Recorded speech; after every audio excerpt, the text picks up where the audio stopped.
Hello everyone, कैसे हो आप सब। स्वागत है आप लोग का आज के नए टॉपिक में। आज हम लोग बात करेंगे इंडियन ज्योग्राफी के बारे में। ठीक है, तो इंडियन ज्योग्राफी का जो है या पहली क्लास है, पहला सेशन है, आज से स्टार्ट करेंगे। तो पहला जो इंडियन ज्योग्राफी का जो आता है तो उसमें पहला पॉइंट आता है अर्थ। ठीक है, तो अर्थ पे जो है 7 कॉन्टिनेंट है, जिसमें जो है पहला जो कॉन्टिनेंट है वो है एशिया, दूसरा अफ्रीका, तीसरा नॉर्थ अमेरिका, चौथा साउथ अमेरिका, पांचवा जो है अंटार्कटिका, छठवां जो है यूरोप, सातवां जो है ऑस्ट्रेलिया। ठीक है, इन सातों कॉन्टिनेंट में जो है सबसे बड़ा जो कॉन्टिनेंट है वो है एशिया, और एशिया के भी जो है साउथ एशिया, एशिया में भी जो है साउथ एशिया में जो है इंडिया। तो आज हम लोग बात करेंगे इंडिया के बारे में। ठीक है,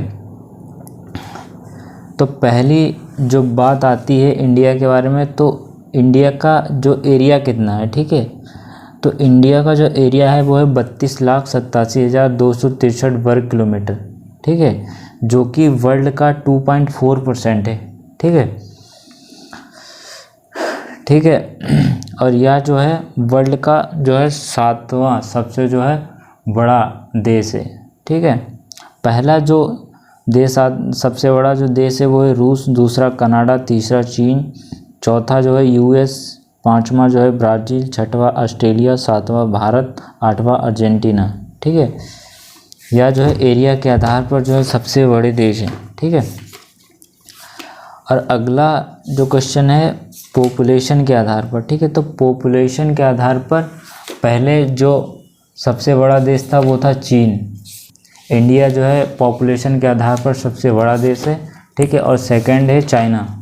ठीक है, फिर अगला क्वेश्चन यह है कि हमारे इंडिया में टोटल 28 राज्य हैं। ठीक है, 28 स्टेट हैं, जिसमें 8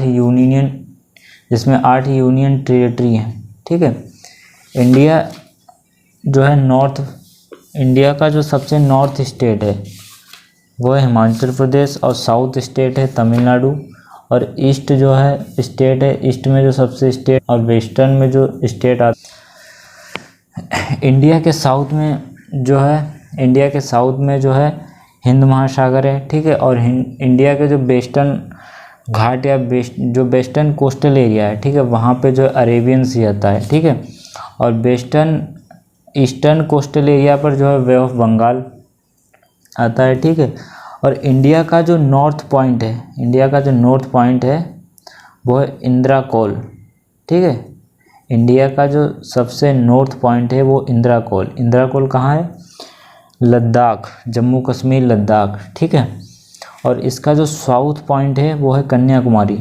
ठीक है, और ईस्टर्न पॉइंट है किवीथू जो कि आंध्र प्रदेश में है, और वेस्टर्न पॉइंट है गुहार मोती जो कि गुजरात में पड़ता है। ठीक है, साउथ पॉइंट से नॉर्थ पॉइंट की जो दूरी है, ठीक है, वो है 3214 किलोमीटर। ठीक है, साउथ पॉइंट से नॉर्थ पॉइंट, और ईस्ट से वेस्ट पॉइंट की जो दूरी है वो है जो है 2933 किलोमीटर। ठीक है, अब बात करेंगे इंडिया से जो टचस कंट्री आती हैं। ठीक है, जो इंडिया जो है उसकी जो इंडिया की बाउंड्री से जो अन्य कंट्री जो टच करती हैं उनके बारे में बात करेंगे। ठीक है, तो पहले आता है पाकिस्तान। ठीक है, इंडिया की बाउंड्री से जो है लगने वाला देश पाकिस्तान। ठीक है, दूसरा है अफ़गानिस्तान। ठीक है, तीसरा है चाइना, चौथा है नेपाल, पाँचवा है भूटान, छठवां है म्यांमार, सातवां है बांग्लादेश। ठीक है, अगली बात करेंगे कि जो पाकिस्तान की जो बाउंड्री लगती है इंडिया से, तो उसे क्या कहते हैं? उसे कहते हैं रेड क्लिफ रेखा। ठीक है, और पाकिस्तान, अफ़गानिस्तान और इंडिया की जो बाउंड्री लगती है उसे कहते हैं डूरंड रेखा। ठीक है, चाइना और इंडिया से लगने वाली जो रेखा है उसे मैकमोहन रेखा कहते हैं। ठीक है, इंडिया और श्रीलंका को अलग करने वाली जो संधि है उसे पाक जल संधि कहते हैं। ठीक है, इंडिया और बांग्लादेश की बाउंड्री जो रेखा है उसे कहते हैं जीरो लाइन। मिलते हैं नेक्स्ट क्लास में।